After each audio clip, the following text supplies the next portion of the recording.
things, not just mental things, like say for instance if you have a traumatic experience, but also if you are say in a car crash and you hurt yourself, which when you're drinking heavily you are hurting yourself, right, you heal quicker physically if you write about it, which just blew my mind. So I was, you know, taking full advantage of that, and suddenly found that I had 40,000 words and started dropping the pseudonym and using my real name and coming out as, you know, sober. And that was quite a big deal because this was 7 years ago, when life was very different. There weren't all these people on Instagram with sober handles. It just wasn't like that.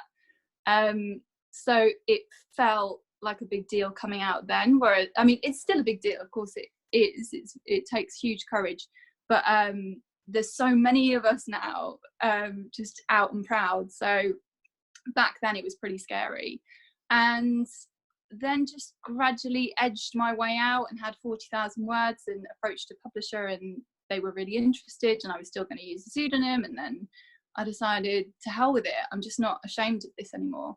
So yeah, and that's I love that. That's brilliant.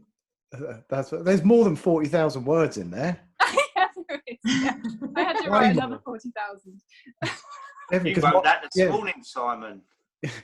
Sorry? You wrote 40,000 this morning, didn't you? Yeah, well, the book I've got out now, that's got like 45,000 in it, and yours is definitely bigger than mine, definitely.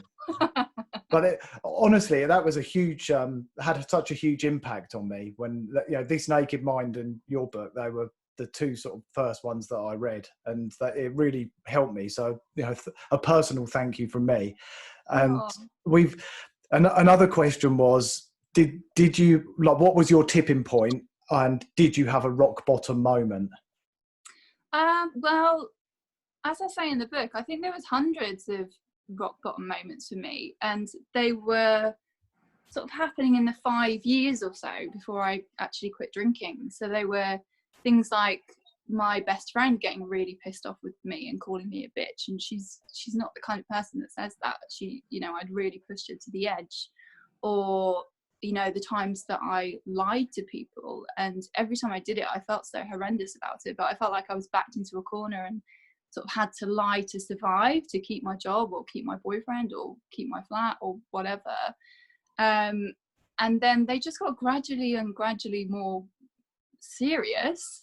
There was one night, I don't think I've written about this, where my boyfriend at the time had to come and get me from a train station because I was so drunk I couldn't see the screen to tell what train to get on. And afterwards I thought, well, I've got to stop going out because I can't trust that I'm not going to fall in front of a train, because I'm getting so drunk that I don't know what I'm doing. And he literally had to carry me up the stairs to get me in the car to get me home. But the final realization, after these hundreds of little moments that just led up to it, was that I really realized that I was going to die prematurely if I continued drinking, whether it be falling in front of a train or getting in the wrong car or going to the wrong house party. Because when I was drunk, I would go anywhere with anyone if they had booze. I was so fortunate that I didn't get hurt. And yeah, or I would get cirrhosis and die at 50. So I knew that it was going to lead to my premature death. And I realized that I didn't want that to happen. I wanted to live.